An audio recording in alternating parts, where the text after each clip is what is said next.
അപ്പോൾ ഇന്ന് ഞാനൊരു ഫ്യൂൽ ഫിൽറ്ററുമായിട്ടാണ് വന്നേക്കുന്നത്. ഇത് സ്വിഫ്റ്റ്, റിക്സ്, എർട്ടിക്ക ഇങ്ങനെയുള്ള ഡീസൽ വണ്ടികളുടെ ഫ്യൂൽ ഫിൽറ്റർ.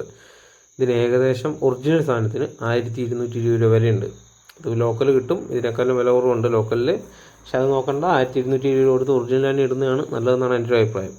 ഓക്കെ, ഇതൊരു 30,000 കമ്പനി പറയുന്നത്. ഇത് 30,000 മുകളിൽ ഓടിയൊരു വണ്ടീൻ്റെ ഫിൽറ്റർ ഞാൻ കാണിച്ചു തരാം. അതൊരു 35,000 കണ്ട് ഓടിയിട്ടുണ്ട്, ഈ കോലമായിട്ടുണ്ട്. ഇതിങ്ങനെ കറുപ്പിക്കാതിരിക്കുമായിരിക്കും നമുക്ക് ഏറ്റവും ബെറ്റർ. ഇതിങ്ങനെ കറുത്ത് കഴിഞ്ഞ് കഴിഞ്ഞാൽ ഭാവിയിൽ എന്തെങ്കിലും ചെറിയ ചെറിയ ബ്ലോക്കുകളൊക്കെ വന്നു കഴിഞ്ഞാൽ ഇതിൻ്റെ പമ്പിനും ഇഞ്ചക്ടറിനൊക്കെ കംപ്ലയിൻറ്റ് വരും. പമ്പിനും ഇഞ്ചക്ടറിനും കംപ്ലയിൻറ്റ് വന്നു കഴിഞ്ഞാൽ അത്യാവശ്യം എങ്ങനെ പോയാലും ഒരു 10-20,000 റുപ്യോളം ഹൈ പ്രഷർ പമ്പൊക്കെ പണിയെടുക്കുന്നതിന് വരും. പമ്പ് ഇഞ്ചക്ടറൊക്കെ അയച്ച് പണിയെടുത്ത് കഴിഞ്ഞാൽ ആ റേഞ്ചൊക്കെ കാണും. അപ്പം ഞാൻ പറയുന്നത്, എൻ്റെ ഒരു പേഴ്സണൽ അഭിപ്രായമാണ്, ഒരു 25,000 ഒക്കെ ആകുമ്പോഴത്തേക്കും 20-25 ആകുമ്പോഴത്തേക്കും ഈ ഫിൽറ്റർ മാറുമായിരിക്കും ഒന്നുകൂടെ ബെറ്റർ. കാരണം 25,000 മാറിയാലും 30,000 കമ്പനി പറയുന്നത്, അതിൽ മാറിയാലും കുഴപ്പമൊന്നുമില്ല. പക്ഷേ എൻ്റെ ഒരു പേഴ്സണൽ അഭിപ്രായം ഞാൻ പറയുന്നുള്ളൂ. 25,000 ഒക്കെ ആവുകയാണെങ്കിൽ മാറാൻ പറ്റുവാണെങ്കിൽ അതായിരിക്കും ഒന്നുകൂടെ ലൈഫ് കൂടുതൽ. ഹൈ പ്രഷർ പമ്പിനൊക്കെ ഒന്നുകൂടെ ലൈഫ് കിട്ടും.